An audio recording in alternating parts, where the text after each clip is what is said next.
எங்கள் house owner இன்ஜினியர்கிட்ட சுற்றி சுற்றி வீடு கட்டணும்னு சொல்லிட்டு அதை தப்பாக எடுத்துட்டார் போல இருக்கு இன்ஜினியர். சுற்றி சுற்றி மாடிப்படியை கட்டி வச்சுருக்காரு.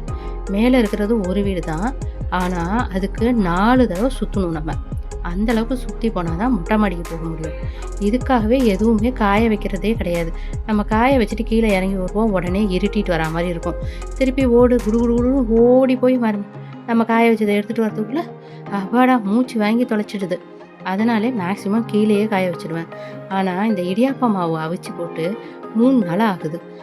கீழேயே காய வைக்க முடியாது. நல்லா ஒரு காய்ச்ச காய்ஞ்சினா தான் நம்ம குடுக்குறப்ப நல்லா ட்ரையாக இருக்கும். அவங்களுக்கும் லைஃப் லாங் வரும். அதனாலே இன்றைக்கி மாடியில் கொண்டாந்து காய வச்சா வானம் இருட்டுது, அப்புறம் வெயில் அடிக்குது. இப்படியே பயமுறுத்திக்கிட்டே இருந்தது. நானும் எங்கேயுமே போகாமல் இலவு காத்த கிளி மாதிரி கீழேயே உட்காந்துட்டு இருந்தேன். பாப்பாடான்னு ஒரு வழியாக இன்றைக்கி காஞ்சிடுச்சு. இதுவும் அதே கதை தான். ஒரு மாதமாக காயுது.